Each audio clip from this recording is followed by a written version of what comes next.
O caminho dos últimos, o do Evangelho e da criatividade.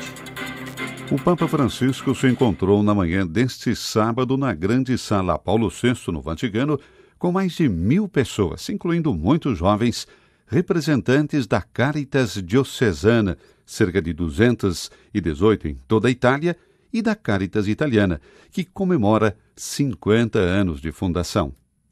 O discurso de Francisco aos presentes foi precedido por um momento de fraternidade, testemunhos e reflexões compartilhadas com o foco na jornada de 2 anos feita em vista do jubileu de 50 anos. Francisco compartilhou com eles a alegria dos 50 anos de vida da Caritas Italiana, nascida em 2 de julho de 1971. Siete parte viva della Chiesa. Siete la nostra Caritas. Vocês são uma parte viva da Igreja. Vocês são a nossa Caritas, como gostava de dizer São Paulo VI, que a quis e planejou. Ele encorajou a Conferência Episcopal Italiana a criar um organismo pastoral para promover o testemunho da caridade no espírito do Concílio Vaticano II, para que a comunidade cristã fosse sujeito de caridade. Eu confirmo sua tarefa. No atual momento de mudanças, há muitos desafios e dificuldades.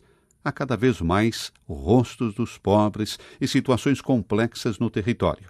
Mas, como São Paulo VI sempre dizia, as nossas Caritas estão fazendo o máximo, para além de suas forças. Salientando que o 50º aniversário é uma etapa para agradecer ao Senhor pelo caminho feito e para renovar, com a sua ajuda, o impulso e os compromissos, o Papa indica 3 caminhos, 3 estradas para continuar a viagem. Eles são o caminho dos últimos, o caminho do Evangelho e o caminho da criatividade. O caminho traçado por Francisco começa a partir do último. É bonito, observa, alargar os caminhos da caridade para olhar a realidade, não da perspectiva dos vencedores, mas da perspectiva dos últimos, dos pobres. É deles que partimos, dos mais frágeis e indefesos. La carità è la misericordia che va in cerca dei più deboli, che si spinge fino alle frontiere più difficili per liberare le persone delle A caridade é a misericórdia que vai em busca dos mais fracos, que nos impulsiona até as fronteiras mais difíceis para libertar as pessoas da escravidão que as oprime e as torna protagonistas de suas próprias vidas. Nessas 5 décadas, muitas escolhas significativas ajudaram a Caritas e as igrejas locais a praticar essa misericórdia, da objeção de consciência ao apoio ao trabalho voluntário, do compromisso na cooperação com o sul do planeta às intervenções em emergências na Itália e no mundo, de uma abordagem global ao complexo fenômeno migratório, com propostas inovadoras como corredores humanitários, a ativação de instrumentos capazes de aproximar a realidade, como os centros de escuta e os observatórios de pobreza e recursos. Una seconda via irrinunciabile, la via del Vangelo. Mi riferisco allo stile da avere, che è uno solo, quello appunto del Vangelo. O segundo caminho irrenunciável, explica o Papa, é o do Evangelho. Ele nos mostra que Jesus está presente em cada pobre. E ele nos exorta a ser uma igreja da ternura, onde os pobres são os bem-aventurados. Das fortes expressões do Senhor, acrescenta o pontífice, deriva também o convite à paresia da denúncia, que nunca é polêmica contra alguém, mas profecia para todos. É proclamar a dignidade humana quando é pisoteada, é fazer ouvir o grito sufocado dos pobres, é dar voz àqueles que não a têm. Francisco também lembra o estilo a seguir, que é apenas um, o do Evangelho. È lo stile dell'amore gratuito, che non cerca ricompense. É o estilo do amor gratuito, que não busca nenhuma recompensa. É o estilo da disponibilidade e serviço, na imitação de Jesus, que se fez nosso servo. É o estilo descrito por São Paulo quando ele diz que a caridade tudo cobre, tudo crê, tudo espera, tudo suporta. Fico impressionado, disse Francisco, com a palavra tudo. A caridade é inclusiva. Ela não se preocupa apenas com um aspecto material e nem mesmo apenas do espiritual. A salvação de Jesus abraça o homem todo. Precisamos de uma caridade dedicada ao desenvolvimento integral da pessoa, uma caridade espiritual, material e intelectual. Finalmente, o Papa exorta a desenvolver a criatividade, referindo-se à história da Caritas italiana. E ele salienta que a rica experiência desses 50 anos não é uma bagagem de coisas a serem repetidas. É a base sobre a qual construir, para declinar de forma constante o que São João Paulo II chamou de fantasia da caridade. Non lasciatevi scoraggiare di fronte ai numeri crescenti di nuovi poveri e di nuove povertà. Sono tante e crescono. Não se deixem desencorajar diante do número crescente de novos pobres e novas pobrezas. Continuem a cultivar sonhos de fraternidade e a ser sinais de esperança. Contra o vírus do pessimismo, imunizem-se, compartilhando a alegria de ser uma grande família. Nessa atmosfera fraterna, o Espírito Santo, que é criador e criativo, sugerirá novas ideias adequadas para os tempos em que vivemos. Pater, Filius et Spiritus Sanctus.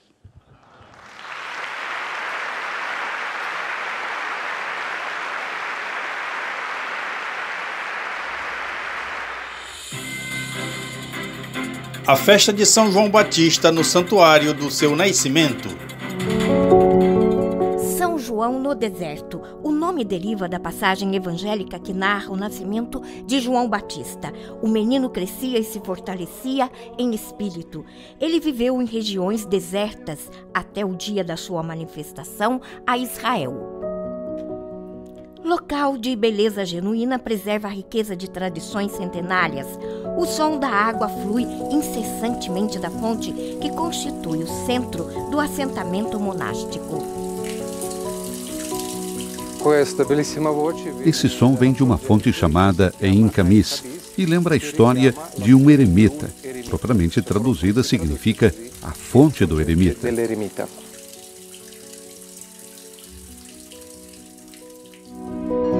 No grande bloco de pedra, uma gruta lembra outros acontecimentos da vida de João Batista. Essa é uma gruta natural que foi sendo ampliada ao longo do tempo. Diz a tradição que nesta gruta Santa Isabel se escondeu com seu filho João, que mais tarde se tornou o Batista, da perseguição do rei Herodes. Vemos um afresco recente, de 2004, feito por frades da Itália, e representa o esconderijo de João por sua mãe Isabel. Na véspera da festa, o sino toca anunciando o início da celebração. De Jerusalém, de Encarim e arredores, chegam os fiéis para participar da oração das vésperas, presididas por Frei Dobromir Astal, vigário da custódia junto aos franciscanos e religiosos das comunidades locais. Todos seguem em procissão até a gruta onde é proclamado o Evangelho de São Lucas, que narra a missão de João Batista. Como está escrito no livro do profeta Isaías, voz de quem clama no deserto, preparai o caminho do Senhor, endireitai suas veredas. Na reflexão, Frei Dobromir destacou 2 aspectos relativos à figura de São João e à sua missão. Antes de tudo, o lugar, o ambiente em que desempenhou a sua missão e as pessoas a quem se dirigiu. Depois, o conteúdo da mensagem que dirigiu aos seus contemporâneos, mas que continua a dirigir a cada um de nós. Ma poi continua a rivolgere a ciascuno di noi. Giovanni invita. João, antes de mais nada, convida à conversão. Mostra-nos a única forma eficaz de poder dar lugar ao Senhor, de o acolher. O segundo aspecto é o que diz respeito ao conteúdo. O próprio João se torna uma voz no deserto.